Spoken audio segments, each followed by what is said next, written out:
Good morning, I'm Eric Hendrickson. Construction will soon begin on a special lab on the banks of the Pedernales River. It will give the University of Texas an opportunity and a chance to explore biodiversity and local aquifers.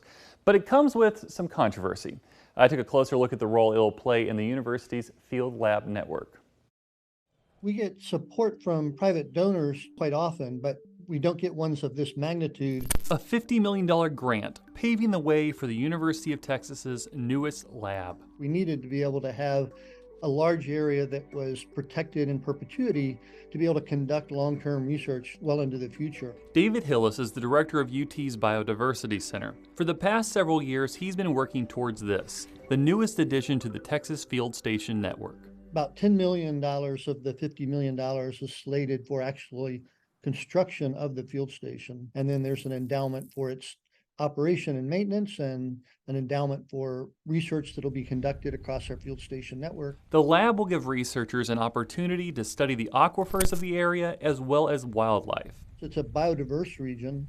So there are a lot of species that occur there that don't occur anywhere else in the world. UT's field labs aren't just found in the Hill Country, they're also here in Austin, like the Brackenridge Field Laboratory right off of Lakeshore Boulevard, where they look at the impact of invasive species on our area. I think that one of the biggest differences between doing work in a laboratory or discussing science in a classroom and coming to a place like this is that people get to realize their connection with nature. Researchers Colin Morrison and Aaron Rhodes study guinea grass at Brackenridge. It has spread quite rapidly since the 70s, along riverways, along highways. This year, the grass was partially responsible for the rapid spread of wildfires in Hawaii.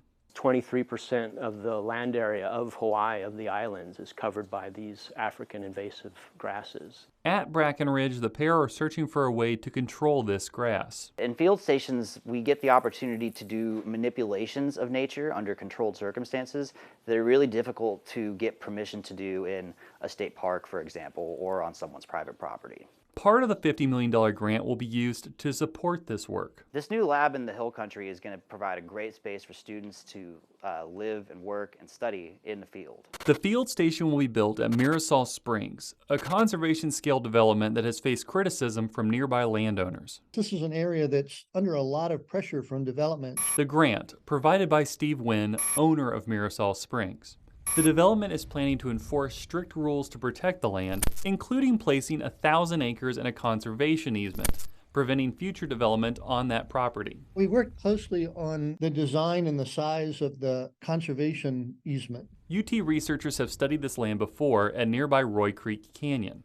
Landowner Lou Adams said last August he was concerned the development could impact the local springs. What Mirasol decides to do, what they determine to do, will have a severe effect not only on this canyon, but could have effects on the neighbors and the watershed that they depend on. Hillis is hopeful that the steps Mirasol Springs and UT are taking will protect the land, and that they can continue to conduct research at the canyon. I think we have to start thinking creatively about how development will occur and finding new solutions for development that will protect the land to the best extent possible. Eric Hendrickson, KXAN News.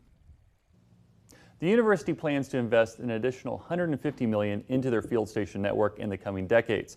Construction on the Hill Country Field Lab is expected to begin in the spring and be completed by 2026. We've been tracking the development of Mirasol Springs and the battle for Roy Creek Canyon as part of our ongoing Dried Up series. We first visited the canyon last February. Recent drought in our area has since caused the springs there to slow to a trickle. You can learn more about the conflict and Mirasol's plans to build their conservation scale development in this story on KXAN.com. We'll be right back.